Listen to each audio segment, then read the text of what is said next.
Heute mit Karin Frey. Guten Abend, Sie sind richtig, das ist der Club. Und wir stellen in der Karwoche die Gretli-Frage, wie haben Sie es mit dem Glauben? Sind Sie gottlos glücklich, weil es jetzt den ganzen Haufen Freitage und Osterhasen gibt? Oder ist Ihnen der Glaube von Bedeutung? Gibt es Gott allenfalls? Frage gerade mal schnell hier hin. Entschuldigung, grüezi miteinander. Darf ich Sie fragen, Ostern steht vor der Tür. Die christlichen Feiertage, sind die für Sie von Bedeutung? Für mich sehr wichtig, ja. Vom christlichen Glauben her ist es ja die Auferstehung von Jesus. Und das ist für uns eigentlich das grösste Fest im Jahr. Sie glauben an Gott? Ja, Fest, ja. Wie ist das bei Ihnen? Für mich ist es vor allem das Fest für die Familie. Die erste Ostern mit unserem Noel. Ja. Wir sind ja so aufgewachsen und wir geben das unseren Kindern so weiter in dem Glauben. Oder? Gibt es Gott? Ja, das will ich da viel nicht dazu sagen. Ich hoffe es, ja. Was sagen Sie Ihrer Tochter eigentlich, wenn Sie sie mal fragt? Ja, das ist noch schwierig. Ich denke, es ist unsichtbar. Oder, ja, das muss sie irgendwie selber reinkommen. Ich hoffe, sie machen sich das Bild von Gott selber. Glauben ist sicher eine sehr wichtige Sache in unserer Zivilisation. Ich bin jetzt einfach der sagt, man kann nicht beweisen, ob es jetzt einen allmächtigen Gott gibt oder nicht. Ich glaube, es gibt etwas, aber an Gott, so wie er in der Bibel steht, glaube ich gibt es für mich nicht. Für mich ist jetzt nicht so der Gott direkt.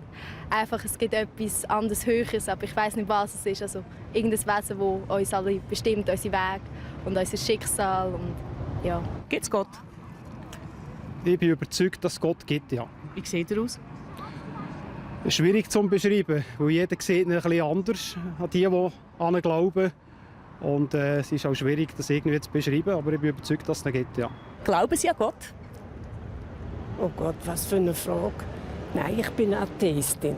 Das sage ich Ihnen jetzt gerade raus. Ja, wie hat man es mit dem Glauben? Der Schriftsteller Peter Pixel hat einmal gesagt, ich weiss, dass es Gott nicht gibt, aber ich glaube an ihn.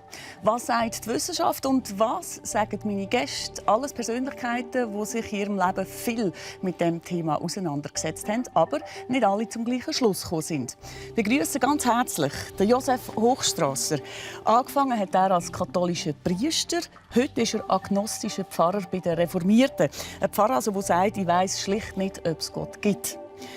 Ich begrüße Susanne Breitschmidt. Sie ist nicht gläubig und nicht in einer Kirche, hat sich dann aber nach einer schweren Operation entschieden und ist vor 2 Jahren in die katholische Kirche eingetreten und glaubt. Franziska Illi ist bei uns. Die Wahrscheinlichkeit, dass es einen Gott gäbe, ist so klein, dass sie mit gutem Gewissen sagen kann, es gibt ihn nicht. Sie ist Atheistin. Der Benno Kehl ist bei uns. Die meisten kennen ihn als Bruder Benno. Er war Franziskanermönch, ist nach 20 Jahren zum Kloster austreten und heute geheiratet und Vater. Er ist überzeugt, dass wenn es einen Gott gibt, dass der mit bei uns im Alltag ist. Und als Präsident der Freidenker und Neuropsychologe hat der Glaube im Leben von Andreas Kyriakou eigentlich keinen Platz. Er sagt, wer glaubt, denkt nicht. Und bei uns ist der Hugo Stamm. Wir kennen ihn als Sektenexperte. Gedanken zum Glauben macht er sich aber viel breiter und schon lange. Katholisch aufgewachsen ist er schon als Bub immer kritischer geworden und sagt heute, er sei Skeptiker. Ja, ganz herzlich willkommen.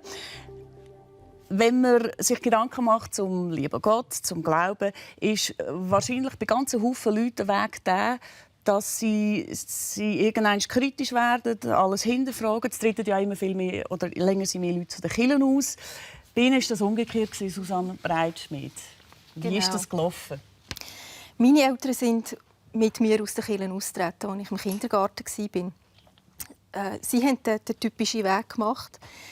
Sie sind gezwungen worden in die Kirche, bis sie dann irgendwann sich befreit haben aus ihren Familienbanden, zusammengekommen sind und dann irgendwann gefunden haben, das ist einfach nicht das. Wir glauben nicht daran. Mein Vater hat immer den Spruch gebracht, wer glaubt, denkt nicht. Mit dem bin ich aufgewachsen. Und als ich ein bisschen älter geworden bin, auf der Suche nach meiner eigenen Identität, habe ich irgendwann gemerkt, dass es mich immer zu Tempel führt, wenn ich Probleme habe oder wenn irgendetwas nicht gut ist in meinem Leben.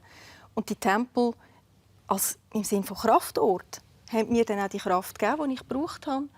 Und mit der Zeit... Sie sagen jetzt Tempel, nicht Kirche? Ja, ich bin in verschiedene Kirchensorten gegangen. Ich war in Synagogen, ich war in buddhistischen Tempeln, reformierten Kirchen, katholischen Kirchen. Einfach eine Kraftorte, so ein Stück weit. Und ja, in mir ist immer mehr die Überzeugung gereift, dass es da etwas gibt, das mir die Kraft gibt. Ich habe mich aber natürlich so in jungen Jahren völlig uncool gefühlt, wenn ich zugegeben habe, dass ich an Gott glaube. Das ist gar nicht gegangen. Das konnte ich nicht mit mir und mit meinem Bild von mir vereinbaren. Und dann ist dann die Operation gekommen, die Sie angesprochen haben. Das hat noch mal einen Schubs gegeben in diese Richtung. Weil, als ich auf der Intensivstation aufgewacht bin, war der erste Gedanke, doch nicht tot. Einfach reines Erstaunen. Und dann irgendwann mal so der Gedanke, mir ist ein zweites Leben geschenkt worden. Und irgendwo hat es dann angefangen, der Entschluss hat angefangen mit dem Votum, mir ist ein zweites Leben geschenkt worden. Wer hat mir denn das Leben geschenkt? Und das hat dann den Ausschlag gegeben, dass ich mich wirklich auf den Weg in die katholische Kirche wieder gemacht habe. Also es ist klar, es ist jemand, es ist eine höhere Macht, es ist nicht einfach so passiert. Natürlich ist es passiert dank der Hilfe der Ärzte und dank der Hilfe der medizinischen Technik, die wir heute haben. Aber nein, ja, wer hat uns die Technik gegeben? Wer hat uns die Fähigkeiten gegeben, die Technik zu erfinden? Für mich ist dort halt etwas dahinter gestanden. Ja. Wie hat das Umfeld reagiert, als Sie plötzlich religiös geworden sind? Meine Eltern zum Beispiel, die haben so ein bisschen mit einem Achselzucken das quittiert und haben so das Gefühl, ja, wenn es dich glücklich macht, ist gut. Und dann hat es doch noch ein paar Leute in meinem Umfeld gegeben, die so das Gefühl hatten, mit einem Fundi wenn wir nichts mehr zu tun haben. Also, die sich ganz abgrenzt haben von mir. Also Kirche nach wie vor uncool? Kirche total uncool, ja. Herr Kyriakou, Kirche uncool, das finden Sie ja heute noch. Haben Sie einfach einen Schritt weniger gemacht als Frau Breitschmidt? Nein, ich glaube nicht. Also es sind ja mehr die Institutionen und auch die Privilegien, die Institutionen geniessen, die jetzt, sagen wir mal, die Freidenker als Organisation bekämpfen. Der Weg, wo jeder Einzelne geht, das muss er oder sie selber bestimmen. Ich würde jetzt bei Ihrer Geschichte, ich kenne natürlich jetzt nur die 2-Minuten-Fassung von Ihnen gerade, schon vermuten, dass aber die Ärzte und das Pflegepersonal da einen relevanten Anteil hatten, dass sie unter uns sind. Und ja, ich glaube, die haben ihre Profession ja jetzt nicht vornehmlich durch den Glauben, sondern durch die Wissbegierde gekriegt. Und also, ich denke, da können sie auch froh sein, dass es die Wissenschaft gibt. Und ich glaube nicht, dass die uns einfach von oben herab gereicht worden ist, sondern das ist eine langsame Entwicklung, die die Menschheit durchgemacht hat. Und ich finde jeden Schritt spannend, wo man sieht, wie wir das Wissen erweitern können. Franziska Illi, Sie sind ja Operationsschwester von Beruf. Also Sie haben mit Leben und Tod immer wieder zu tun. Gibt es da vielleicht Momente, wo Sie denken, da muss irgendwo doch etwas mit im Spiel gewesen sein? Vielleicht gibt es ja Leute, die Sie denken, also der ist geliefert, der wird es nicht überleben und jemand anderes überlebt er doch, wo man gar keine Chance gibt. Gibt es so einen Moment? Also für mich gar nicht. Ich habe wirklich nie in so einem Moment irgendwie an ein Schicksal angefangen zu glauben. Gerade eher das Gegenteil.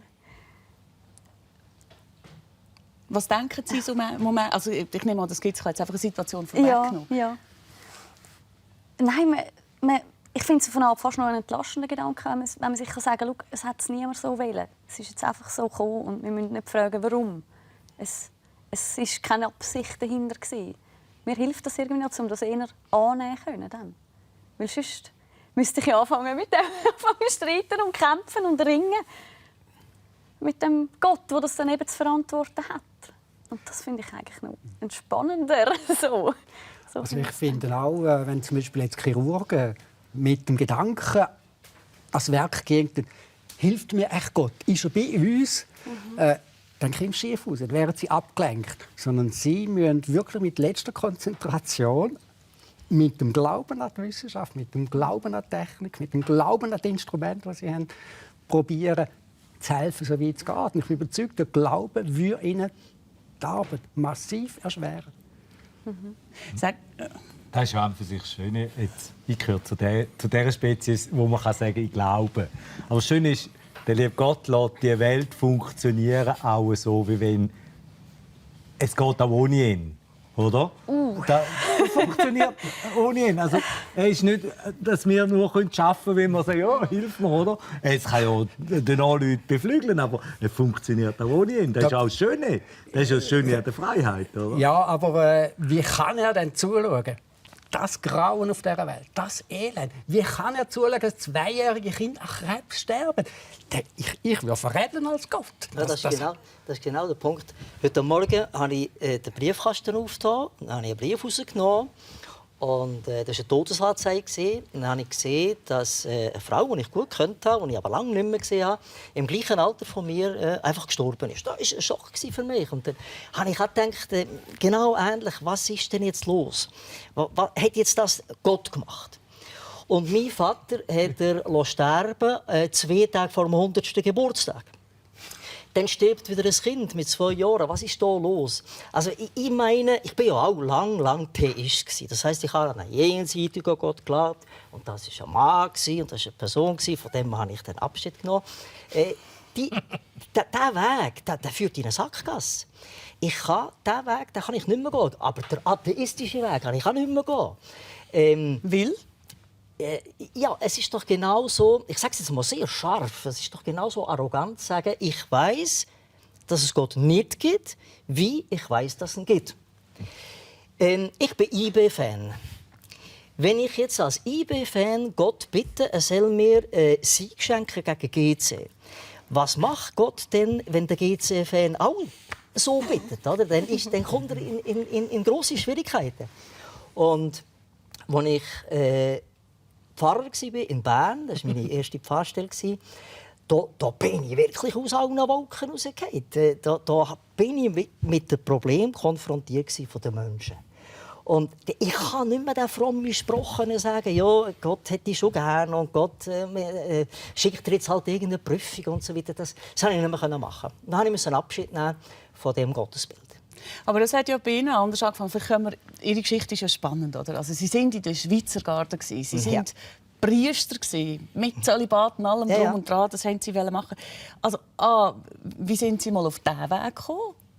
Und was hat es dann alles gegeben, dass Sie abgekommen sind von dem Weg? Ausser das, was Sie jetzt gerade erzählt haben. Ja, ich bin nicht abgekommen vom Weg. Ich bin auf einem guten Weg gekommen. Ich bin im Kanton Luzern aufgewachsen, in Zäbiken, und dort hat es eigentlich nichts anderes gegeben als die katholische Kirche. Ich habe bis ich 10, 11 war gar nicht gewusst, dass es noch Reformierte gibt und vergessen dann noch Moslems und so weiter. Und der Weg als katholischer Bub, fasziniert von der Ritual von der katholischen Kirche, unglaublich, da bin ich fraglos und auch ein bisschen naiv gegangen. Und dann haben wir einen Pfarrer gehabt, der ist auf dieser Welt gestanden, der ist nicht rot geworden, als er eine Frau angeschaut hat, der hat etwa ein Bier hinterher geschüttet und der hat eben das Geheimnisvolle als Pfarrer zelebriert. Und da habe ich gesagt, so möchte ich auch werden. Und ich bin naiv hineingegangen, auch mit dem Zölibat. Ich dachte, ja, das schaffst du dann schon, oder? Dann nachher in Bern bin ich wirklich auf die Welt gekommen. Und was ich gesagt habe, das ist so. Das theistische Gottesbild ist zusammengefallen. Und später noch. Also nicht zuletzt auch, weil Sie haben eine Frau kennengelernt, Sie sind auch geheiratet heute. Tsunami, man hat Sie zum Priesteramt rausgerührt. Nein, man hat mich rausgerührt, das ist richtig. Aber das hat nicht einmal etwas zu tun mit Gott. Also da habe ich mich eigentlich von dem Bild von Gott schon verabschiedet. Und ich bin voll auf die Welt gekommen. Ich finde das unglaublich. Wir haben so viele Fragen zu lösen auf dieser Welt. Die müssen wir angehen. Für mich ist Gott höchstens ein Symbol. Darf ich noch schnell? Es gibt die wunderschöne Geschichte. Da ist in der Wüste ein Dornbusch, der brennt. Mose geht daran her und Gott redet zu ihm und sagt, zieh deine Schuhe aus. Ja, was hat denn das jetzt mit Gott zu tun? Was hat das mit Religion zu tun? Das hat sehr viel mit Gott zu tun. Denn Schuhe ausziehen heisst, stand voll mit dem Körper auf dem Boden. Religion und Gott, das ist nicht irgendwelche Träumerei. Das sind nicht irgendwelche Fantastereien, sondern Religion und Gott findet auf dieser Welt statt oder findet nicht statt. Aber gerade das mit dieser Fantasterie und vorher, was Sie gesagt haben, wir müssen Probleme angehen und lösen. Das finde ich manchmal gerade schade. wie oft, dass Tausende von Menschen, Tausende von Jahren lang sich den Kopf zerbrochen haben über irgendeine Hypothese, die sich irgendwo da oben im Himmel befindet, anstatt mal da auf der Welt zu schauen, wie sieht es denn eigentlich aus und wie können wir es ändern? Was macht der Mose nachher, nach dieser Begegnung? Geht er her und führt das israelitische Volk aus den Klauen vom Pharao weg. Ganz konkret, eine Befreiungstat. Da ist Religion voll am Boden. Aber das ist auch wieder der Unterschied, wo ich in der Diskussion immer wieder sehe, wie Religion und Institution vermischt werden. Oder? Es ist, auf einer Seite ist der Glaube an einen Gott. Und den hat jeder selber. Der ist in jedem inne oder auch nicht. Wie auch immer man es anschaut. Und auf der anderen Seite ist eine institutionalisierte Kirche, wo man dafür oder dagegen sein kann. Das ist aber nicht das Gleiche. Aber ohne die Institution und ohne Privilegien der Institutionen wäre ihr Gott einer von vielen Tausend, die während der Menschheitsgeschichte irgendwann in den ewigen Jagdwind der Gottheiten gelandet wäre. Also es sind die Institutionen, die ganz ein bestimmtes Gottesbild aufrechthalten. Und ich denke, gerade wenn man sieht, wie vielfältiger Gesellschaft wird, muss man hinterfragen, ob die Institutionen eigentlich noch all die Privilegien verdienen, die sie haben. Also, wenn der Pilatus Jesus nicht zum Tod verurteilt hätte, dann würden wir heute nicht da sitzen und über die Frage diskutieren. Dann gäbe es das Christentum nicht. Also es ist ein Ungläubiger, der dafür gesorgt hat, dass das Christentum entstanden ist. Er ist zum Märtyrer geworden und das war ein PR-Instrument für die Christenheit. Das ist natürlich die hypothetische Frage, die schon Franziskaner vor Jahrhunderten diskutiert haben. Wäre die Sünde nicht gewesen und Jesus nicht am Kreuz gestorben, wäre er nicht trotzdem auf die Welt gekommen. Franziskaner sind die Falschen, um diese Frage zu beantworten, weil sie sind die Gläubigen. Sie sind eindeutige Interessenvertreter. Hugo Stamm, wenn wir noch einen Moment bei der Geschichte bleiben, bei dem, wie man zu der eigenen Überzeugung gekommen ist. Skeptiker. Ja, ich meine, bei ihnen hat man sich ja das wahrscheinlich gar nie gefragt. Man ist davon ausgegangen, okay, er schießt gegen die Sekten, er hat auch eine gewisse Radikalität in dem Sinn. Er ist todsicher Atheist. Was ist denn jetzt ein Skeptiker? Glauben Sie an einen lieben Gott oder nicht? Ich glaube sicher nicht in dieser Form an einen lieben Gott, wie er die gängigen Religionen uns demonstrieren. Das sind für mich alles sehr einseitige, sehr menschenzentrierte Bilder. Das sind aus Angst, aus Sehnsucht geborene Metaphern, Vorstellungen, die mit der Realität nichts zu tun haben. Mit dieser komplexen Welt können wir nicht Gott reduzieren auf irgendeine Figur, die da alles lenkt. Und all die Widersprüche, die daraus entstehen, die können so nicht gelöst werden. Nein, bei mir hat es angefangen, ich bin katholisch, wie Sie gesagt haben, erzogen worden. Und im Zweiten Vatikanischen Konzil habe ich Radio Bera Münster damals 12:30 die Nachrichten gehört, dass entschieden worden sei, Mischehen seien nach wie vor nicht erlaubt. Also zwischen Katholiken und Reformierten? Ganz genau. Und mein Vater war reformiert. Und dann ist mein Gerechtigkeitssinn abgekommen. Er hat Fragen gestellt. Ja, Moment, also wieso soll mein Vater ein Mensch zweiter Klasse aus religiöser Sicht, und ich musste und bin auch gerne gegangen, jeden Sonntag in die Kirche. Und dann hat es angefangen, brodeln mir. Und dann sind die ersten Fragen auftaucht und ich habe die Mutter gelöchert. Und sie ist eine Arme geworden durch das. Ich war sehr hartnäckig, wie später im Leben auch. Und so haben bei mir die ersten Zweifel angefangen. Und mit diesen Diskussionen bin ich immer raffinierter geworden, habe immer mehr hinterfragt. Und irgendwann in der Mittelschule haben wir dann die französischen Existenzialisten durchgenommen. Und dann ist die Offenbarung gekommen. Aber eben die antireligiös, nämlich das ist das Lebensgefühl. Man ist in die Welt geworfen, jeder ist für sich verantwortlich, muss schauen, wenn er sich durchwurstelt. Das Schicksal gibt es nicht. Was der Mensch macht, das muss er selber organisieren. Und haben wir gesagt, das entspricht genau meinem Weltbild, meinem Gefühl, meiner Identität. Und dann hatte ich natürlich einen Vater, den ich daran gezogen habe. Und dann sind immer mehr atheistische Gedanken hineingekommen.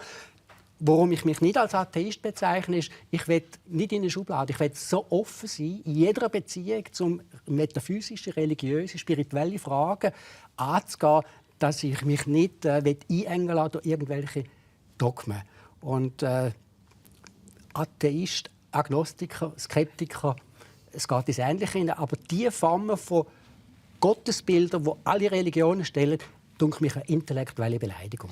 Benno Kiel, Sie haben das Leben lang eingegangen. Ja, Das stimmt, mir ist es so, man entwickelt sich. Aber also ja. Ich habe gerade gedacht, da muss ich der kirchlichen Ding, ich durfte in der Tradition der Katholiken Theologie studieren.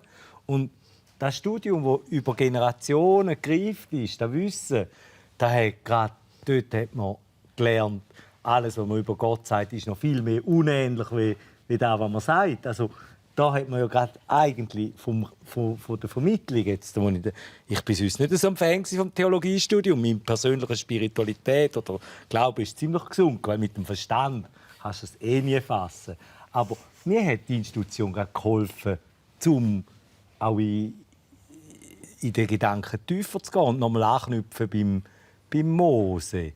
Was hat dort der liebe Gott gesagt, was für einen Namen das er hat?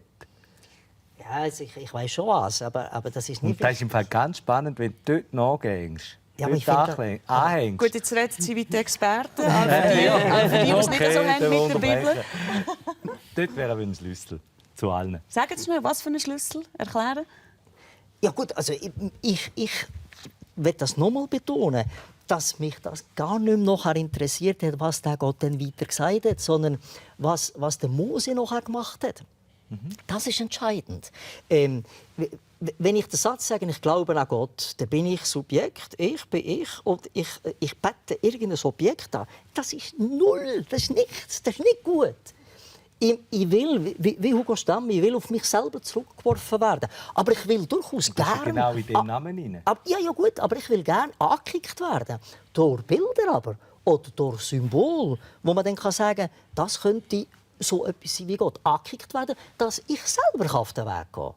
Und nicht, dass Gott für mich macht. Ich selber. Dann nimmt es mich Wunder, wie Sie beide das machen. Von was lassen Sie sich ankicken? Also, das, was Franziska Illi gesagt hat, denke ich, ist wirklich wichtig, auch um einen Sinn vom Leben entwickeln, annehmen. Es gibt kein Schicksal, in dem Sinne Reduktion vielleicht aufs Diesseits, aber im Wissen ist es wahrscheinlich das einzige Leben, das wir haben. Und das ist ja dann auch Ansporn, um selber das Leben lebenswert zu machen.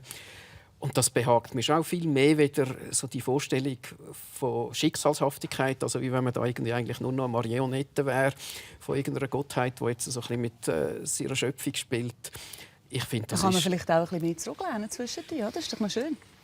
Ja, natürlich. Aber, also, vielleicht ist ja auch das gerade eine der zweifelhaften Errungenschaften der Religion, also mindestens so die organisierte, gelebte Religion mit sich bringt. Man kann dann schon ein bisschen abschalten und nicht mehr überlegen, also welche Rolle sollte man eigentlich spielen in der Welt. Man kann eher Verantwortung abgeben. Und wenn man nicht davon ausgeht, dass das Leben irgendwie fremdgesteuert ist, dann steht man halt selber in der Verantwortung. Wie sind Sie zu dieser Einsicht gekommen? Haben Sie auch so eine eigene Geschichte? Wie alle also nicht eine mit so einem Biografiebruch, kein Erweckungsmoment in dem Sinn. Ich bin in einer religionsfernen Familie aufgewachsen. Lang, also als Kind hat die Religion eigentlich nur so ganz distanziert stattgefunden, indem dass ich halt vielleicht wahrgenommen habe, was anderen passiert. Ich bin anfangs Schulzeit in der Schweiz verbracht, und nachher sind meine Eltern auf England, dann haben sich entschieden, auf England zu gehen. Und dann war auf einmal die Religion präsent gewesen, weil in der staatlichen Volksschule hat es jeden Morgen so eine Versammlung gegeben. Da hat man Hymnen singen. Das war für mich sehr befremdlich gewesen. Ich habe das irgendwie als Übergriff empfunden, die aufoktroyierte Rolle der Religion. Und wahrscheinlich hat das dazu geführt, dass ich das Ganze noch mehr kritisch angeschaut habe, hinterfragt habe und auch irgendwie das Gefühl hatte, das ist nicht irgendwie ein Gefäß, wo ich mich wohlfühle drin. Aber es ist nicht eben irgendwie ein bestimmter Moment, wo jetzt quasi eben so schicksalshaft meine Weltanschauung geprägt hat. Ja, also ich bin sehr oft auf mich selber zurückgeworfen worden oder habe mich so gefühlt, und dann muss man wirklich einfach aufstehen und sagen, so, und ich bin der Regisseur von dem Film. Und wie sind Sie zu dieser Einsicht gekommen? Wie sind Sie Artistin geworden? Ja, also sehr früh, schon mit etwa 9 oder so, habe ich wirklich gedacht, ja, aber das, was der Pfarrer da erzählt, das kann ja nicht stimmen. Das ist so viele logische Widersprüche in dieser Geschichte. Und wenn ich die Welt so anschaue, dann passt das einfach nicht. Und nachher, wenn man einen Schritt zurück macht und das Christentum von außen betrachtet, finde ich es recht offensichtlich, dass das einfach auch nur eine Mythologie ist, wie die anderen Religionen. Eine Mythologie ist. Und ich fände es echt schön, wenn wir uns von dieser Mythologie verabschieden und endlich im Jahr 2014 ankommen und schauen, was haben wir, was wissen wir. Und es ist einfach so viel mehr, als in dieser Bibel steht und so viel mehr, als die Kirche erzählt. Wie gehen Sie mit den Widersprüchen? Die Widersprüche sind da. Ich empfinde die Bibel und die ganze, was sie als Mythologie bezeichnet, tatsächlich halt als ethnologische, zeitgeschichtliche Dokumente. Das sind Geschichten, das sind Parabeln, die für die Zeit, wo sie aufgeschrieben worden sind, wo sie aufgenommen worden sind, in der mündlichen Erzähltradition ein Bild transportiert haben, wo wie eine Art Anleitung fürs Zusammenleben oder eine Anleitung für die Zukunft war. Aber damit ist ja eigentlich die Bibel nicht anders als ein normales Geschichtsbuch. Und was soll denn da die göttliche Inspiration sein? Und ohne göttliche Inspiration vergeht die Bibel ihre Bestandteile. Die göttliche Inspiration ist nicht die Bibel. Die göttliche Inspiration haben die Menschen, die die Parabeln erzählt haben, die die Geschichten weitergegeben haben. Aber 30 Jahre nach dem Tod von Jesus, haben denn die Inspiration noch gehabt? Nein, Hubert, das ist also, die Bibel ist nicht nur ein Geschichtswerk, nicht nur ein Märchen. Ich weiß es schon, sondern, aber wenn ich unglaublich viel Mythologisches drin. Ja, ja. Und, Mythen wie auch Symbole, die sind unglaublich mit Power beleidigt. Oder? Wir haben 1291 oder wir haben 1848. Ja, dauernd heisst ja, das sind Freiheitskämpfe. Das sind Geschichten, die mich selber dann oder das ganze Volk wieder an der Hand nimmt und gestalten lassen. Wirklichkeit gestalten lassen. Und so in der Bibel hat es viele grusige Sachen. Wirklich, das sage ich als Pfarrer, grusige Sachen. Aber es hat wunderbare Sachen, diese Mythen, Geschichten, Symbole. Und von denen bin ich fasziniert, nicht von Gott. Von denen bin ich wirklich fasziniert. Warum? Weil ich dann wirklich auf den Weg gehen, das auch zu realisieren. Die Geschichte, das Bild vom kleinen Samenkorn, wo ein riesiger Baum wird, wo noch andere Lebewesen einladet. Ja, Donnerwetter nochmal. Da ist ja eine ganze Entwicklungspsychologie da drin. Ja, aber wenn da kann ich wachsen, da kann ich mich entwickeln, da kann ich Erfahrungen sammeln. Ich lasse mich gerne von dem ankicken, aber dann bin ich dran. Ja, und das machen Sie dann, wenn in der Psalm steht, man soll Babys von den Ketzer an den Beinen packen und gegen eine Felswand schmettern. Schau ich doch. Ja, also... das ist grusig, ich habe es ja gesagt. Aber das ist ja ein spannender Start. Kann man doch nicht sagen, das sei jetzt das Buch und es hat seither niemand etwas Besseres geschrieben. Das habe ich doch nicht gesagt. Nein, aber Kille sagt das. Ja, ich bin nicht Kille. Aber es gibt ja Haufen. Ich finde es ein guter Punkt. Dass sehr voreingenommenes Bild, was Kille sagt. Von einem Gott, der uns so wie eine Marionette bewegt und so weiter. Auch über das Gottesbild, da könnte man wirklich differenzierter gehen. Und da kommt man im Fall, wenn man ganz tief geht, was das Wesen der Religionen ist. Ich sage jetzt mal von der Religionen, wenn du aufs Wesen kommst, kommst du ganz tief. Ich bin im Fall Mitregisseur von meinem Leben. Aber es ich gibt glaube ja nicht, dass der einzige Regisseur gibt ja ganz Haufen Religionsgemeinschaften, die sagen, was in der Bibel steht, das ist so und das gilt es umzusetzen. Und wer das nicht macht, fällt vom Glauben ab. Ja, das gibt es. Die Religionsgemeinschaften müssen mit sich selber fertig werden. Ich denke, Fundamentalismus trifft man überall an, wo Richtig. sich einseitig auf etwas beruft. Aber es sind ja schon nicht nur Randgruppen. Also ich meine, die katholische Kirche, die immerhin Dutzende Millionen bekommt, allein im Kanton Zürich pro Jahr vom weltlichen Staat. Das würde mir gefallen.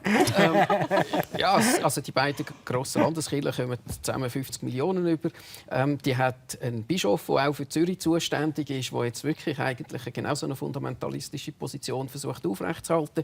Bei den Reformierten, die schon eher, sagen wir mal, insgesamt so eine Weichspülvariante predigen, da gibt es aber längstens eine Verquickung mit den evangelikalen Kreisen, die dann wieder sehr fundamentalistisch unterwegs sind. Und also beispielsweise gibt es Weichspüler. ja, also sind doch zum Beispiel Kirchengemeinden von evangelikalen Gruppen, also die Reformierten eingenommen, die dann zum Beispiel bei Fragen, wie man jetzt Familienberatung macht, sehr eine fundamentalistische Position einnehmen. Und dort, finde ich, wird es ungemütlich. Und natürlich die Patchwork-Religion, die sich die meisten Leute zurechtlegen, das hat man ja auch im Fernsehen gesehen. Also die meisten haben sehr ein diffuses Bild. Das ist eigentlich unproblematisch. Aber wir sind immer noch grosse Institutionen am bevorzugen, die eigentlich ohne das fundamentalistische Bild nicht wirklich auskommen. Ich möchte nicht so sehr in diesem Kreis jetzt über die Zerformen reden, Ja. über Fundamentalismus, sondern ich möchte gerne den positiven Kern von Religion führen haben. Ich war 17 Jahre am Gimmi in Zoo und habe unterrichtet. Das war für mich das Paradies. Die jungen Leute, die zunächst einmal immer, wenn man mit einem biblischen Text kam und so weiter, eine Schnauze gezogen haben und gesagt haben, ja, alte Geschichten und so weiter. Wenn ich dann mit ihnen geredet habe, wenn ich Hintergründe ausgeleuchtet habe, offenes Maul, voll offen für wirklich das Positive von der Religionen. Ich habe das einfach erlebt und da lebe ich. Aber das andere spielt ja gleich noch eine grosse Rolle. Benno Kehl, ich meine, Sie sind ja in dem Sinne ein Opfer geworden von dem Fundamentalismus. Das Zölibat haben Sie nicht eingehalten. Sie sind zum Kloster aus wegen einer Frau. Das muss doch irgendwo die Grundfesten auch ein bisschen erschüttert Das haben. ist in den Medien so dargestellt worden. Also für mich war die Geschichte im Kloster abgeschlossen und meine Frau, die hat mir natürlich noch Flügel verleiht, um da einen Schritt außerhalb vom Kloster zu wagen.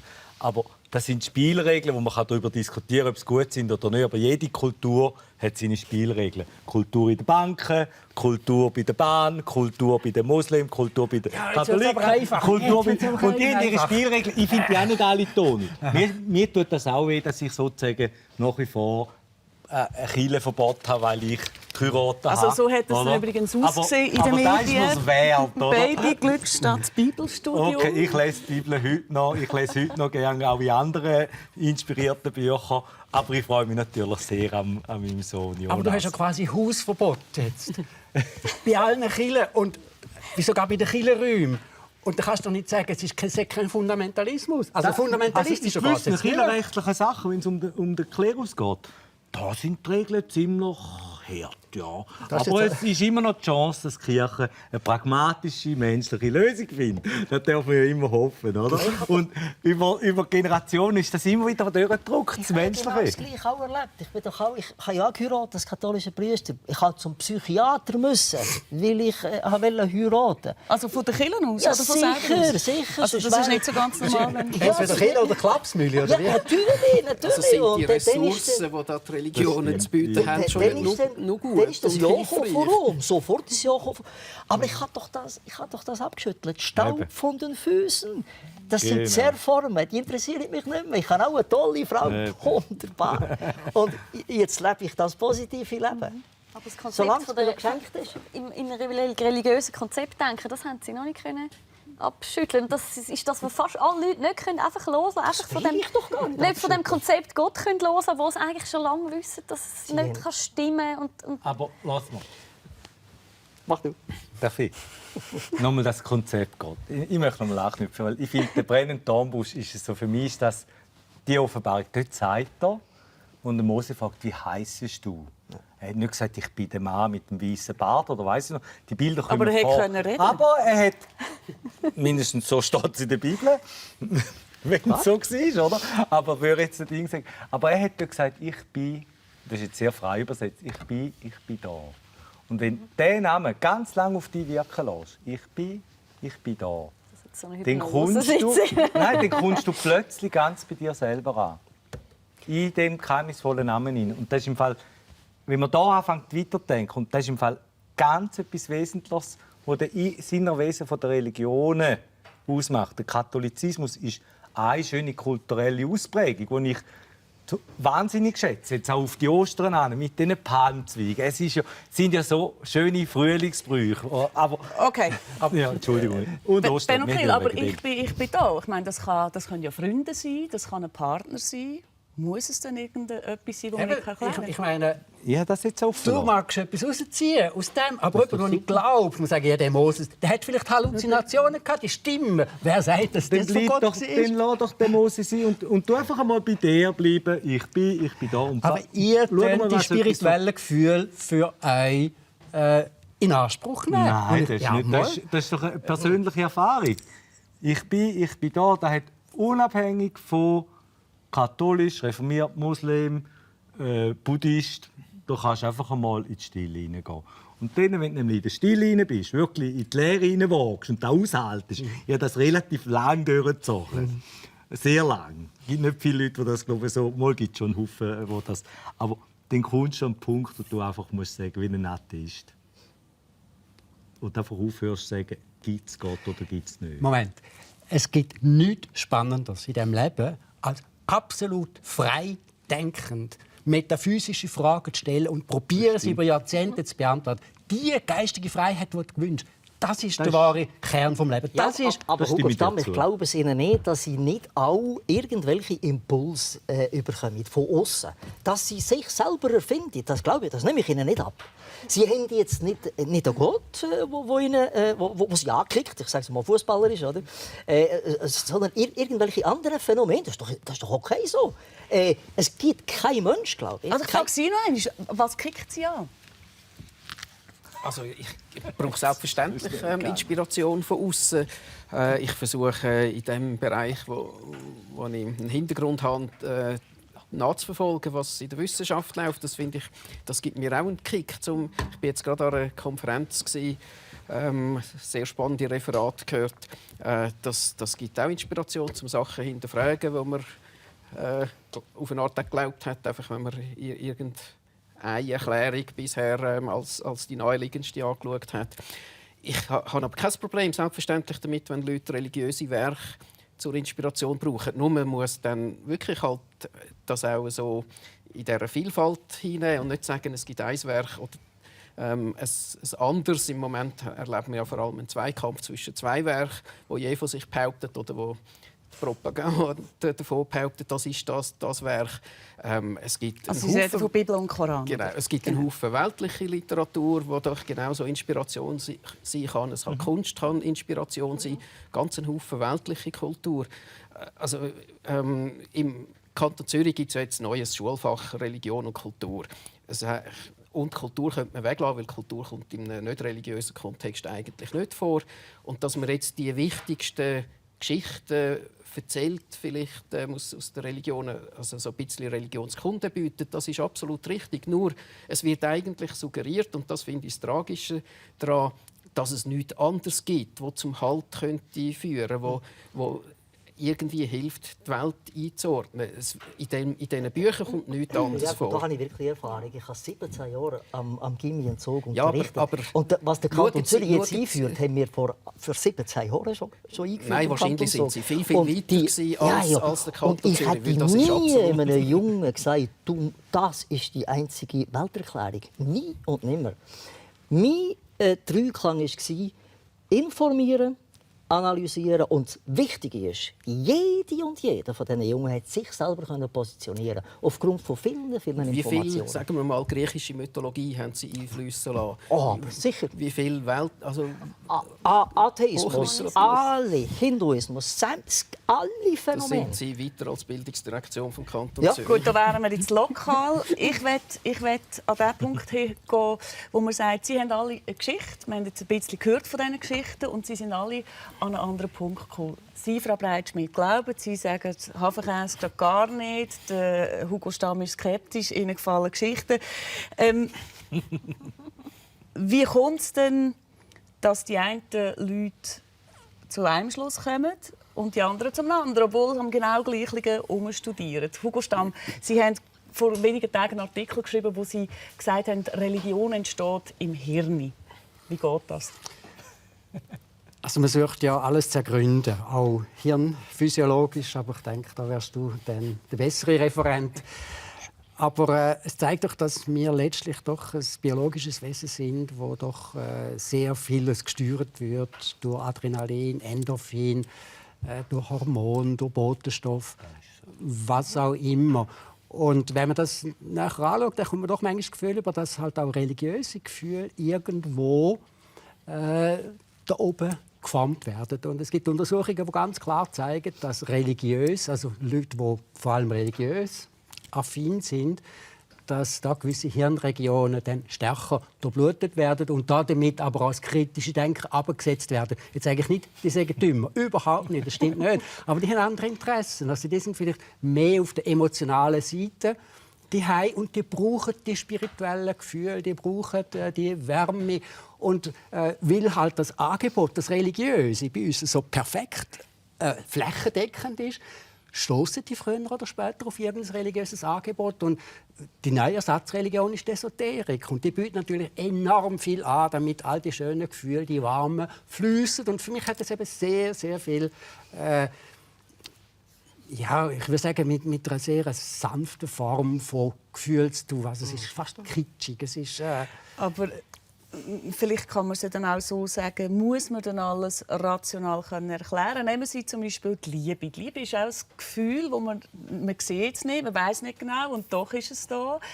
Muss man quasi das Emotionale gegen das Rationale ausspielen? Nein, muss man nicht. Aber die Liebe hat eine wichtige Funktion im Zusammenleben des Menschseins. Nämlich, indem es ist ein Fortpflanzungsmittel, rein evolutionär, genetisch gesehen.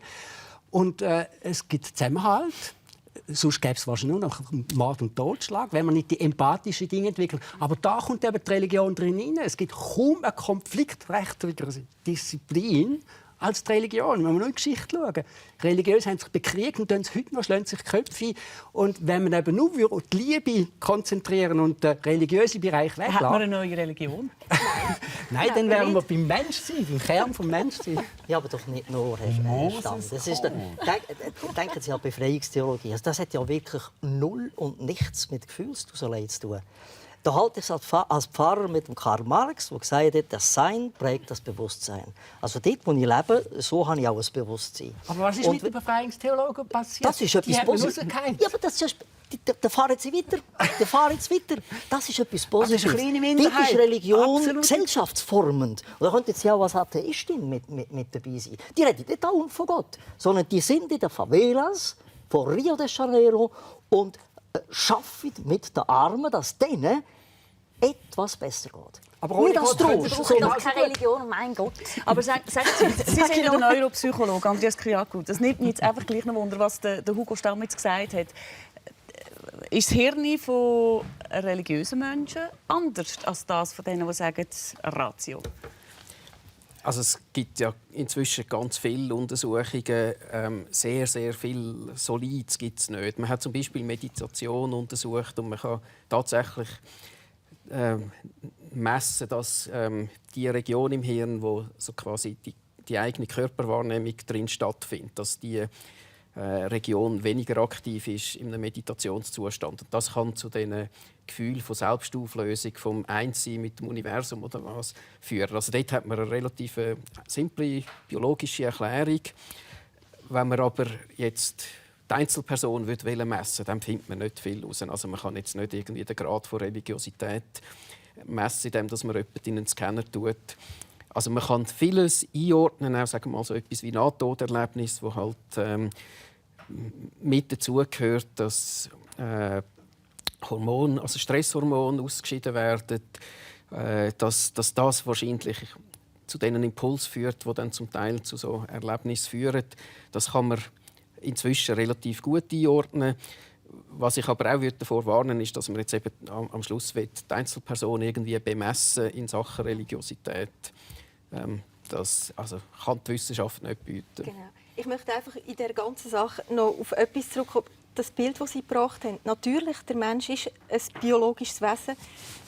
Was im Hirn für einen Stoffwechsel abläuft, das ist ganz klar unfraglich. Das ist so. Aber was war jetzt zuerst da? Das Huhn oder das Ei? Einfach mal so als Frage in die Runde. Und aber wieso gehen Sie dann davon aus, dass wir, die eigentlich genau die gleichen biologischen Wesen sind wie andere Säuger, dass wir jetzt da irgendwie in diesem Bereich speziell sein sollten? Wir haben eigentlich die gleichen Hirne. Wir haben, wir haben viel, wenn man es jetzt ausbreiten will, ein grösseres Hirn, es nimmt mehr Fläche, es hat viel, viel mehr neuronale Verbindungen, aber so quasi vom Baukasten, was daraus stammt, ist es genau das Gleiche. Da müsste man jetzt annehmen, dass sag mal, mindestens Säuger alle irgendwie hochreligiös könnten werden. Das ist doch recht unwahrscheinlich. Wobei, wir wissen schlicht nicht, was abläuft in diesen Hirn. Ich behaupte, mein Hund früher, weil ich in der Lage war, dazu den Kühlschrank aufzumachen, wo sein Futter drin war, der hat mich als Gott gleich gesehen. Der hat mich angehimmelt, wie wenn ich einfach das Größte wäre. Du warst viel rationaler unterwegs. Wer weiß? Wer weiß. Ich möchte einfach noch ein Bild anbringen, das mir jetzt immer wieder so ein bisschen in den Sinn gekommen ist. Adam und Eva. Gott hat Adam und Eva einen Garten gegeben. In der Mitte hat er einen Baum oder auch 2 Bäume, je nach Interpretation, angestellt. Baum der Erkenntnis. Und er hat gesagt, ihr dürft von allem essen, aber von dem nicht. Und er hat aber Adam und Eva trotzdem den freien Willen gelassen. Die sind trotzdem gegangen und haben davon gegessen. Sie sind ja bestraft worden. Ja, aber sie haben es selber gewusst. Eine Entscheidung treffen oder nicht treffen. Das geht genau. Aber jetzt können wir weiter und sagen, wir müssen darunter leiden. Das Jammertal gibt es, weil die den Äpfel gegessen haben. Ja. Also, das ist eine Kollektivstrafe über Generationen und Jahrtausende. Was hat der Gott bei sich gedacht? Also im Militär ist Kollektivstrafe verboten. Und das ist eine relativ autoritäre Institution. Sippenhaftung finden wir auch negativ. Aber schauen Sie mal Ihre Familiengeschichte an. Irgendwie, ich nenne es jetzt mal den Fluch von der eigenen Familiengeschichte. Die Flüche. Die setzen sich in meiner Familie war kein Fluch, sondern die katholische Kirche hat den Fluch in die Familie gebracht. Okay. Aber mir kommt einfach eins in den Sinn. Wenn 2 Theologen miteinander am Tisch sind, wenn sie den gleichen Glauben haben, haben die innerhalb einer Viertelstunde einen riesen Disput, oder? Die es mit der Ratio probieren, fragen. Wenn ein Mystiker aus dem Buddhismus, aus dem Atheismus und von mir aus dem Katholizismus oder wo auch immer, wenn die miteinander am Tisch sind, haben die in kürzester Zeit einen Frieden miteinander. Und die probieren nicht mit der Ratio. Und das ist im Fall, wer mit dem Verstand probiert, das Leben zu fassen, der tut den Verstand auf eine Ebene, die ihm nicht zusteht. Der Verstand ist wichtig und im Fall Leute, die glauben, denken nicht nach. Da finde ich relativ. Es gibt so nicht. Aber da würde ich sagen, Glauben kann dich auch sehr anregen, zum wirklich zu denken. Aber du sprichst damit Skeptiker oder Atheisten oder Agnostiker ab, damit dass sie quasi auch emotionale Seiten haben. Haben Sie keine emotionale Seite, Frau Illi? Erzählen Sie. Nein. Frau Illi, möchte ich gerne hören. Ja, nein, also man kann... Eben gerade sein Leben gestalten, das mache ich sehr auch mit meiner Ratio, weil ich auch weiss, was mir gut tut. Und ich schaue auch, dass ich ein vielfältiges Leben führe, weil ich auch weiss, dass es auch nicht gut ist, wenn du immer unter Leuten bist, ist das irgendwann auch nicht lässig. Und wenn du immer alleine daheim bist, ist es zwar super mit einem guten Buch, aber das ist dann auch irgendwie auf Dauer tut einem das nicht gut. Also muss man doch sehr sich auch mit der Ratio ein bisschen durchs Leben. Und jetzt mache ich wieder mal das, weil ich weiss, es tut mir gut. Auch wenn man sich vielleicht überwinden muss, wenn man gar nicht unbedingt Lust dazu hat. Woher lässt du inspirieren? Lassen Sie sich inspirieren aus der Ratio oder aus dem Impuls vom Herz? Ja, beides. Oder ist das ein Dialog? Nein, beides. Ja, das ist eine Frau, das ist beides. Das ist schön. Aber Frau Illi, wir könnten doch durchaus, wir beide, wir könnten durchaus zusammen arbeiten. Sie aus dem... Ja, haben Sie keine Angst, das kommt schon nicht dazu. Ne? Ich will nur erklären, Sie aus einem ganz anderen Hintergrund als ich. Ich habe Impuls von einem anderen Ort her als Sie, aber in der konkreten Gestaltung von Welt. Ich habe vorhin die Befreiungstheologie genannt. Oder? Dann haben Sie den Tempel verworfen. Oder? Warum braucht man denn da Religion? An ihren Früchten werdet ihr sie erkennen. Oder? Also das, was resultiert aus unserer allfälligen Zusammenarbeit, wenn das gut ist, ist doch wurscht, ob Sie Atheistin sind und genau. ich. Natürlich finden wir uns auf einer humanen Ebene, auf einer menschlichen Ebene. Aber darum sage ich doch gerade, lassen wir doch den ganzen anderen Ballast einfach endlich mal weg. Das ist im Fall das Wesen vom Christentum. Ja. Was du am nächsten tust, hast du Gott Nein, das ist und du kannst Gott weglassen. Das ist eben das Wesen vom Menschen. Das ist das Wesen vom Das ist die PR-Version vom Christentum. Dass es zum Teil nicht so gelebt wird, ja. Also bis in die Gegenwart. Wir haben immer noch 2 religiöse Parteien in der Schweiz, wo beide zum Beispiel mit der Ehe von Homosexuellen ihre liebe Mühe haben. Also so einfach gutmenschlich kommt das Christentum selbst in der modernsten Verpackung nicht daher. Ich verstehe nicht, warum Sie jetzt die Kirchen angreifen. Das ist doch völlig wurscht. Die Homosexuellen und Lesben, die zusammen die Tür die sollen doch das einfach machen. Und Kirchen. Ja, aber die Kirchen sollen sie doch endlich lassen. Das ist seelische Zwiespalt. Die fühlen sich sündig. Die sind immer... Ja. Es ist nicht alles so selbstbestimmt. Aber es ist klar, wir sind eigentlich jetzt wieder bei den Institutionen angelangt. Oder? Bei den Kirchen, bei den Kirchen, der Zahltag. Wo offenbar ganz klar Sachen macht, wo selbst sie sich nicht einig sind darüber. Ich will zurück zum Glauben zum lieben Gott und zu der Frage, was es einem denn bringt, wenn man einen hat oder eben nicht. Selbstverständlich haben wir die Leute auf der Strasse Luzern auch gefragt, was es ihnen bringt, wenn sie so einen lieben Gott haben, wo sie daran glauben können. Bringt einem das etwas, wenn man das Gefühl hat, da ist etwas rum? Ja, das gibt so eine Feste, also etwas, wo man festhalten kann, dass nicht alle Sachen einfach ohne Grund passieren. Zum Beispiel, wenn man eine Krankheit hat, etwas passiert. Ich glaube, eben der Glaube gibt einem Halt im Leben. Es ist wichtig auch für die Entwicklung des Menschen. Es ist auch das, die Werte, die wir unseren Kindern vermittelt haben, als sie noch kleiner waren. Und so sind wir auch von unseren Eltern eigentlich erzogen worden. Wir brauchen etwas, wo wir alle daran glauben können, dass wir zusammenhalten und immer eine Lösung finden können. Heisst das auch vielleicht, dass man Verantwortung abgibt und aufhört zu denken? Nein, ich finde nicht. Es ist einfach, wenn man mal nicht weiter weiss, dann kann man eine Frage oder so, aber man sollte trotzdem selber denken. Wo hat er Ihnen schon geholfen? Schon viel. Gerade bei Krankheiten auch. Bei einem Grosskind vor allem, bei mir selber auch. Und wenn ich den Gott nicht hätte im Hintergrund oder das Vertrauen, hätte ich sicher nicht durchgemacht. So, ja. Gibt es Alternativen? Ja, das gibt es schon. Das geht. Welche? Einfach so weiterleben, das geht gut. Also wenn Sie Kraft brauchen oder Trost oder irgendwie so etwas, Schuhe kaufen? Nein, da hat man Freunde und Familie. Das geht. Ja, Schuhe kaufen, Gott als Drogen. Wir sind ja vorher dabei gewesen, also quasi, was bringt es einem, wenn er hat, ist er vielleicht auch irgendwie ein Ersatzwerkzeug. Sie haben ja ganz lange als Gassenarbeiter, hat man sie gekannt. In der Langstrasse sind sie unterwegs als Mönche, haben einen Haufen drogenabhängige Menschen auch betreut. Kann man wie auch sagen, man hat Drogen mit dem Glauben ersetzt? Die Versuche gibt es immer wieder. Der Marx hat schon recht mit dem Opium fürs Volk. Den Glauben kann man missbrauchen, aber wenn du auf das Wesen von dem, was in der Bibel steht, dort ist es, da geht es im Fall, der Glaube bewährt sich auch im Schmerz hinein. Da kommt etwas. Wenn du willst, dass, sozusagen, der Glaube hilft mir, dass ich einfach ein schönes, bequemes Leben habe. Der Glaube hilft mir persönlich, um die Realität anzunehmen, wie sie ist. Und dort auch probieren, Mitregisseur zu sein. Auch die Hirtenseite. Aber betäubt sie nicht einfach eine Art Weltschmerz? Und wenn man Was? Wie geht das? Der Glaube oder die Religion betäubt den Nein, Weltschmerz, der den man hat? zu. Können Sie es erklären? Ja. Also ich habe das Gefühl, dass wenn man sich das einfach alles schönredet und ja, das hat schon alles seinen Sinn, was muss sein und so. Nein, das habe ich nicht gesagt. Dass man vielleicht einfach, wenn man das nicht hat, mehr denkt, aber wir müssen etwas ändern. Also, ja, wir müssen etwas ändern. Also die konkrete Not, die mir begegnet, ob das ein verzweifelter alter Mensch ist, ein Kranker, ein Süchtiger, ein Ausländer, der nicht weiss, ein und aus, ein Immigrant, was auch immer, dann hilft mir, ich weiss, als Mensch, irgendwie, ich kann nicht allen helfen, zum Glück noch einen Haufen andere, aber dem, wo mir konkret begegnet, irgendeinen Weg zu finden mit dem. Und mir hilft jetzt mein Hintergrund, mein spiritueller, und ich sehe, die Not von diesen Menschen widerspiegelt sich in der Not von dem Jesus am Kreuz. Das ist jetzt schwierig zu sagen, aber das ist ja das Ostergeheimnis.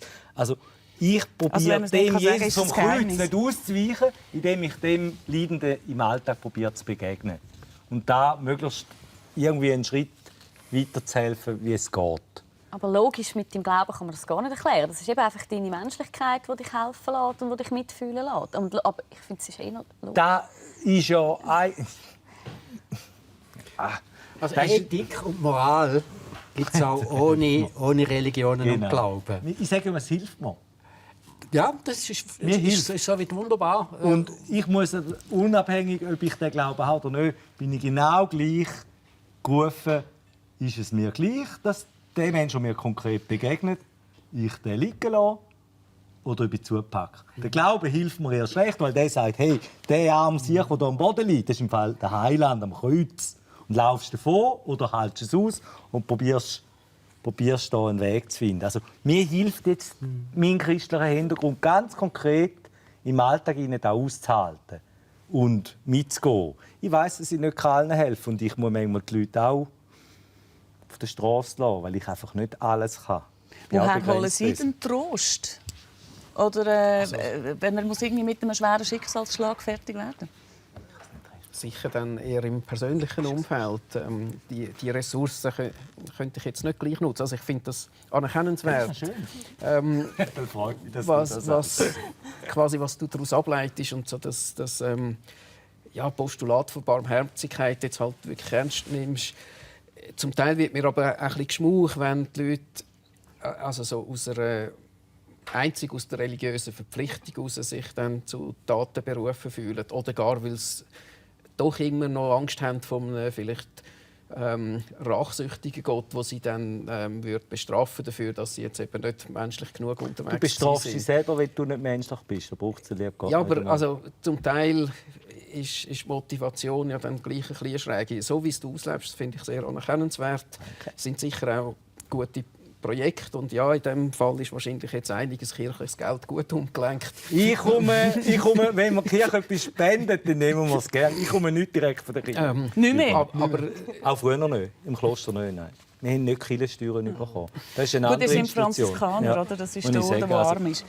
Aber es wird viel auch mit Kirchensteuern sehr viel Soziales betrieben. Da muss man einfach wirklich eine Stange brechen der Kirche. Und das ist nicht nur falsch. Also es sind nach der Fakir-Studie, die mal das schweizweit untersucht hat, sind etwa 70%, die in die Verwaltung und in die Mission gehen und 30%, die dann irgendwie in einem weiteren Sinn gemeinnützig sind. Und, also jetzt müssten Sie sich wehren können, Frau Leitschmidt. Ist doch gut, 30%. Mein Gott. Ja, also jedes Hilfswerk müsste viel effizienter sein. Halt, dort Fundraising ablaufen. Genauso ineffizient wie jetzt die katholische Kirche in dem... Nein, also das CEVO-Label gibt dann ein paar Vorgaben, die man einhalten muss. Gut, okay, ich behaupte, dass überall viel zu viel für Verwaltung abzwingen wird, statt für den Menschen direkt zu helfen. Ich möchte aber einfach wieder von der Institution zurückkommen auf den Glauben an sich. Weil das wird jetzt hier immer extrem vermischt. Wir als Menschen, egal welcher Religion oder nicht Religion, als wir anhängen, sind dazu gehalten, am Nächsten zu helfen. Für mich, ja, ich nehme da eine gewisse Rechtfertigung aus meiner Religion heraus, weil die Nächstenliebe ist etwas ganz Wichtiges bei dieser ganzen Sache. Ob das meine einzige Motivation ist, ich bezweifle es. Ich als fühle mich verpflichtet, dem Nächsten zu helfen. Haben Sie das vorher nicht gehabt, bevor Sie katholisch wurden? Selbstverständlich habe ich das vorher auch gehabt. Das hat sich auch nichts geändert. Ich habe jetzt einfach durch meinen Glauben eine Hilfe gefunden im inneren Dialog. Also, man kennt es auch aus Coaching, auch aus der Psychologie, dass man so eine Technik hat, eine Art wie, dass man in sich das innere Team hat. Eines meiner Teammitglieder ist der Heilige Geist. Und können Sie mir das erklären, ganz konkret, wie funktioniert denn das? Ja. Also, ich arbeite als Coach. Häufig sage ich in meinen Leuten, schaut, habt ihr irgendwelche Leute, irgendwelche Tiere, Haustiere, die euch sehr nahe stehen, versuche doch, verschiedene Aspekte von einem Problem auf diese Tiere abzubringen. Und trete in einen inneren Dialog mit diesen Tieren. Das ist die Stimme der Vernunft, das ist das Bauchgefühl, das ist sonst irgendetwas. Ich behaupte jetzt, ich tue in meiner Arbeit das Ganze verinnerlichen. Ich habe im Büro leider kein Tier, wo ich das veräußerlichen kann. Und ein Teil von meinem inneren Team ist nebst meinem Gewissen und nebst der Ratio und überhaupt einfach so ein Bauchgefühl, das mal besser, mal schlechter ist, je nach Tagesform, ist auch mein Glaube, der Heilige Geist, wo ich mit ihnen in Dialog trete. Also der Heilige Geist wäre sozusagen Ihr Haustier? Nicht zwingend, das wäre dann vielleicht die Ratio oder irgend so. Aber ich versuche in mir die verschiedenen Aspekte von irgendeinem Problem, von irgendeiner Lebenssituation anzuschauen. Und ich ziehe viel Inspiration für die Lösung von Problemen aus meinem Glauben. Gibt es einen Impuls vom Heiligen Geist oder sogar konkrete Anweisungen? Nein. Oder nicht? Nein. Aber wie kommt man denn zu diesen? Ich kann es nicht sagen. Also wenn du Stimmen hörst, ist immer verdächtig. Dann ist immer verdächtig. Ich möchte dem Heiligen Geist nicht vorschreiben, dass er nicht auch mit einer Stimme reden kann. Aber normalerweise ist es verdächtig. Ja, aber in der Bibel gibt es natürlich viele super Religiöse, die Stimmen gehört haben. Ich sage, Gott kann auch reden. Da müssen wir ihm lassen. Aber ich sage immer, dem musst du doppelt vorsichtig hinhören. Darf ich auf Sie schnell Ja. eingehen? Das hat mir sehr gefallen, was Sie gesagt haben. Ganz, ganz einfach im Nächsten helfen. Für mich ist, wenn Gott überhaupt, ist Gott für mich ein Verb, eine Tätigkeit. Nicht ein Nomen. Das ist ein riesen Unterschied. Ein Nomen, ein Haus ist ein Nomen, oder? Das ist völlig statisch. Das macht überhaupt nichts. Aber wenn ich sage, Gott ist ein Verb, dann geht etwas, dann passiert etwas. Ich habe einen Artikel geschrieben in der Aargauer Zeitung und dann habe ich einen grusigen Brief bekommen von jemandem, der sich selber als sehr gläubig dargestellt hat. Und dann hat er geschrieben am Schluss, ich werde nie mehr mit Ihnen in Kontakt treten, aber ich bete für Sie. Meine Güte, grauenhaft so etwas, oder? Das finde ich Was haben Sie sehr denn zurückgeschrieben? Ist doch schön, so für ich habe einen Artikel geschrieben. Nein, nachher haben Sie dann... Nicht mehr zurückgeschrieben. Nein, nicht mehr Weil? zurückgeschrieben. Was gibt es schöner, wenn man für mich betet? Nein.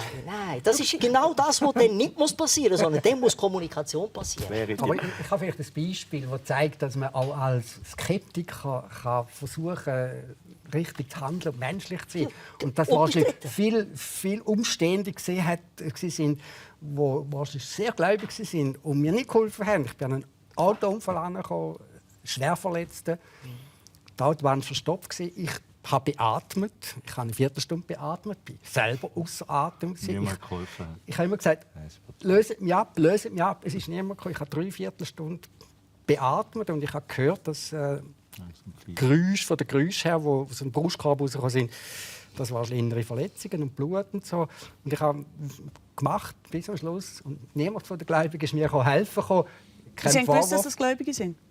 Nein, aber die ganze Autobahn war zu. Sie hatten so Dumme, die im Pannenstreifen gestanden sind. Oder? Und die Ambulanz ist nicht durchgekommen.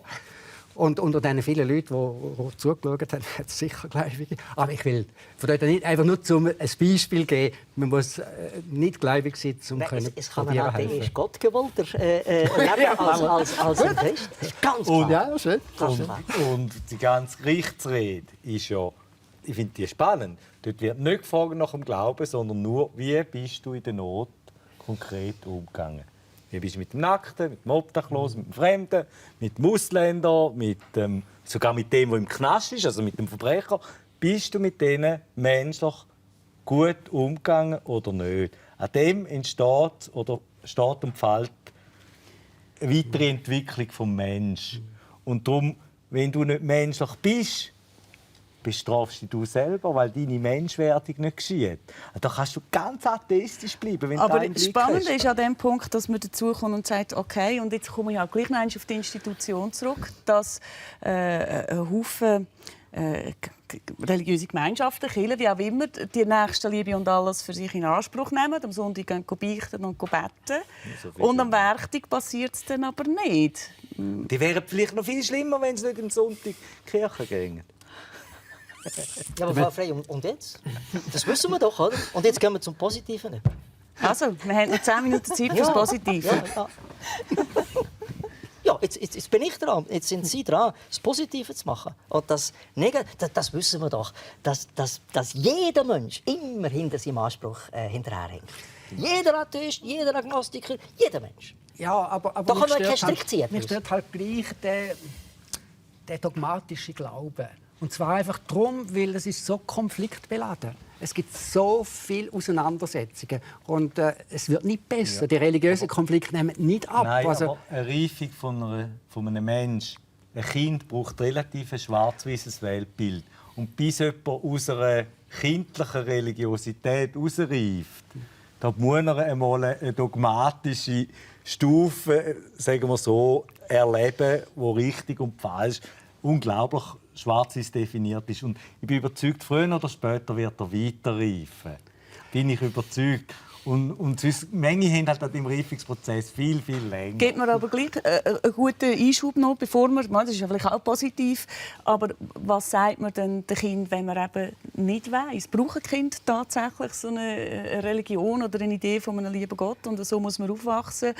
Was sagen Sie Kind? Also ich glaube nicht, dass man gut daran tut, wenn man Kind wirklich quasi in einem religiösen Korsett grosszieht. Man soll aber die Religion nicht irgendwie als nicht existent darstellen. Man soll sie erklären, aber ich glaube, das Erleben von Religion und Sex halt nur quasi in dem, dass man von außen reinschaut, das sollen die Kinder durchmachen, ohne dass das wiederum dann zu einer Stigmatisierung führen würde. Was aber, glaube schon noch mehr halt Norm ist, jetzt gerade auch wenn es um Kinder geht, ist, dass die Religion nach wie vor die Leute oder die Kinder schubladisiert, teilt die Gruppe und nicht eigentlich einfach als eine grosse Gemeinschaft erleben lässt. Also das heisst, es kann nicht seinen freien Willen. Also, oder etwa 3-4 Schülerinnen und Schüler von der Kante Zug in 17 Jahren, darf ich wirklich sagen, würde ich ihnen recht geben. Alle anderen würde ich ihnen an den Kopf springen. Ich habe emanzipatorisch geschafft an der Kante Zug. Ja, aber also, jedem wirklich seine eigene Weltanschauung entwickeln. Schauen Sie mal in eine Primarschule und was dort dann durchaus jetzt Gegenstand ist von dem, was man versucht, schulisch zu vermitteln. Das Problem ist doch einfach, der Glaube hat etwas Absolutes. Glaube heisst für wahr halten. Aber in Wirklichkeit gibt es nichts Fixes, nichts Absolutes als der Glaube. Also ein Widerspruch in sich. Wenn man sagt, gottlos glücklich, ist ja noch sehr symptomatisch. Also gottlos ist da positiv, wahnsinnig glücklich, gottlos. Semantisch noch lustige Poeten. Aber das Leben ist relativ, von der ersten bis zur letzten Sekunde. Alles und jedes ist relativ. Es gibt nichts Absolutes, es gibt keine Wahrheit. Nur ausgerechnet im Glauben, wo wir nichts wissen. Wirklich. Aber dort ist es absolut. Und das ist gefährlich. Das vertragen wir nicht. Warum können die stattfinden? Weil sich Leute beteiligen an diesen religiösen Krieg. Wenn sich niemand Strukturen fallen, wenn man sich ihrer nicht mehr bedient. Aber was hat denn Gott für eine Religion da? Ich bin ja nicht gerade berühmt dafür. Leider nicht. Also, ich meine, das ist richtig. Man kann nur an den Zweiten Weltkrieg zurückdenken mit der Segnung von Bomben und so weiter. Da haben die Religionsgemeinschaften nicht wirklich eine Sagen Sie mal etwas Positives über Religion. Er hat ja vorhin gesagt. Ja, gesagt. Nein, ist ja, eben, also, ist das ich meine, Sie sind recht, man muss die Institutionen und den Anspruch auf einen persönlichen Glauben von der Einzelperson unterscheiden. Und der Individualanspruch, der geht ja eigentlich alle anderen zuerst einmal nichts an. Aber eben die Privilegierung, die Freidenker gibt es ja nicht, um da auch eine Organisation erwähnen, um irgendwie die Religiosität der einzelnen Leute zu hinterfragen, sondern wir wollen eine Säkularisierung der Gesellschaft, wir wollen mehr Trennung von Staat und Kirche. Und dort denke ich... Also, das ist wieder Bischof Hunder, oder? Wie? Das ist wieder Bischof. Er will das auch. Ja, er ist sogar auch für die Abschaffung von der Kirchensteuer für die Unternehmen. Da sind wir auch voll dafür. Was ja dem ganzen Konstrukt doch zugrunde liegt, also der Grund, warum dass wir jetzt nebst dem, dass man wegen der Religion auch Kriege führt, dass das christliche Grundkonzept oder überhaupt das Religiöse, nämlich man soll den Nächsten gerne haben, wir sollen einander nicht umbringen, all diese Sachen.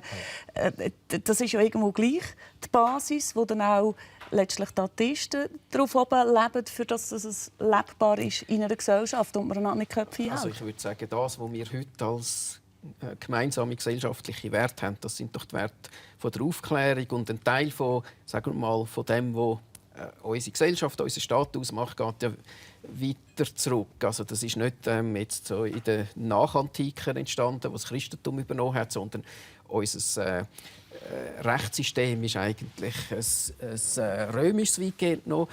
Demokratie hat auch antiken Ursprung, also selbstverständlich völlig unvollkommen. Die Frauen haben im alten Griechenland gleich wenig zu sagen gehabt wie die Schweizerinnen bis vor gar nicht so langer Zeit.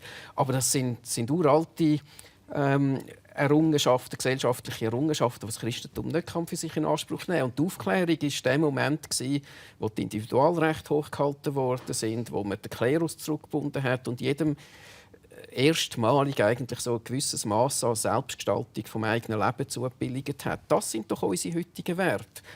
Und die gehen wirklich also mindestens zur Aufklärung zurück, zum Teil noch viel weiter. Und die Kirche hat sich lange gestemmt gegen aufklärerische Tendenzen. Also das ist so. Aber ich behaupte, überhaupt die ganze gesellschaftliche Entwicklung, das ist immer ausgehend von einer Revolution von irgendwoher wieder in eine Verstarrung, wieder in eine Revolution und wieder in die Erstarrung hineingegangen. Nur durch die Revolutionen, Aufklärung, die französische Revolution, alle Revolutionen, hat so richtig katharsisch eine Veränderung stattfinden. Aber das sind keine religiösen Revolutionen? Nein, ich rede ja von der gesellschaftlichen Entwicklung. Aber auch die Erstarrung in zu sehr menschlich-kirchliche Machtgefüge.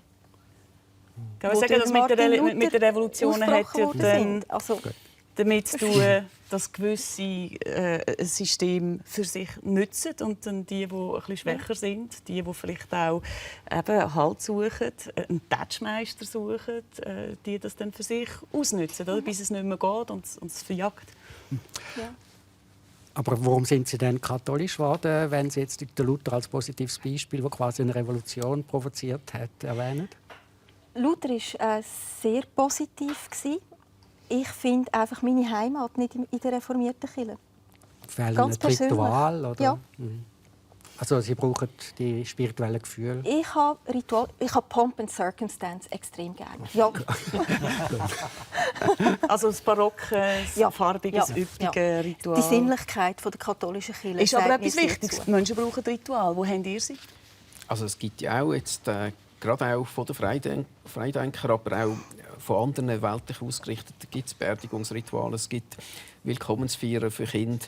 Also alle Sektionen jetzt von den Freidenkern haben auch Leute, die Ritualbegleitungen machen. Ich bin einverstanden, das ist etwas, wo ein Haufen Leute auch brauchen, daraus zehren. Und selbstverständlich hat es dort Pendant zu dem, was im Christentum gelebt wird. Also es ist sicher auch durchaus dort jetzt inspiriert von dem, was religiöse Tradition hatte. Aber gleichzeitig ist tatsächlich halt auch der Anspruch von vielen, man will sich von dem lösen und trotzdem, sagen wir mal, so wichtige Lebensabschnitte noch irgendwie befeiern. Und da finde ich etwas Zentrales in Sachen Erziehung, mit Kindern Ritual vollziehen. Das ist etwas sehr Sinnliches. Also ich habe schon auch noch ein katholisches Herz. Da weißt du mit. Ritual und Geschichten. Geschichten, die wirklich Impuls geben. Ja. Genau. Gar nicht von Gott reden, das ist gar nicht nötig. Wenn es fragt, okay, eine Antwort geben, die relativ ist. Aber dann könnten Sie ja ein Sozialanimator sein, genauso gut, oder? Ja, sind Sie ein bisschen auch, oder? Ich bin doch ein Humanist. Ah, schön. Gibt es eigentlich keine Lampe, wenn Sie sagen, in der Kirchengemeinde, ich weiss nicht, ob es Gott gibt? Ja doch, als ich «Religion ist heilbar», das Buch herausgegeben 2007, hat man natürlich in Steinhausen sofort gesagt, ist der Pfarrer noch tragbar, oder? Und dann ist aber die Kirchenratspräsidentin hergestanden und hat gesagt, es ist unser Pfarrer lieber, der mit uns auf dem Weg ist, auf dem Suchen, wenn der eine, der alles weiss. Punkt, Ende der Durchsage. Punkt, Ende der Durchsage. Auf dieser Note lassen wir das stehen. Ich glaube, es hat einen Haufen Gedankenanstöße gegeben, um weiterzudenken. Ich werde mit einem Gedanken von Alain de Botton aufhören. In seinem neuesten Buch «Religion für Atheisten». Dort hat er am Schluss 10 Punkte aufgeführt, wo steht, was er das Gefühl hat, was sich eben auch Atheisten, die übrigens sollen, sich das Gute aus den Religionen zusammenklauen, die er gut hat. Das sagt er dort auch. 10 Punkte, wo er aufzählt, wo man sich selber verinnerlichen. Innere Stabilität, Empathie, Geduld, Verzicht, Höflichkeit, Humor, Selbsterkenntnis, Verzeihen, Hoffnung und Zuversicht. In diesem Sinn wünsche ich Ihnen alle schöne Ostern, viel Schokihasen, wenig Stau. Ein bisschen Besinnlichkeit sicher auch. Das war der Club «Gottlos glücklich». Weitere Links, Buchtipps auch auf srf.ch/club. Nach der Tagesschau-Nacht geht es auf SRF 1 weiter mit Barbara Bührer, ihrer Nachtwache, ihres Thema «Im Rausch». Und nicht in Rausch, aber in Himmel geht es Montagabend am 9 Uhr in der Rundschau. Dort ist der Bundesrat Ueli Maurer zu Gast und er redet mit dem Sandro Brotz über den Grippen. Ich wünsche weiterhin einen schönen Abend. Bis bald.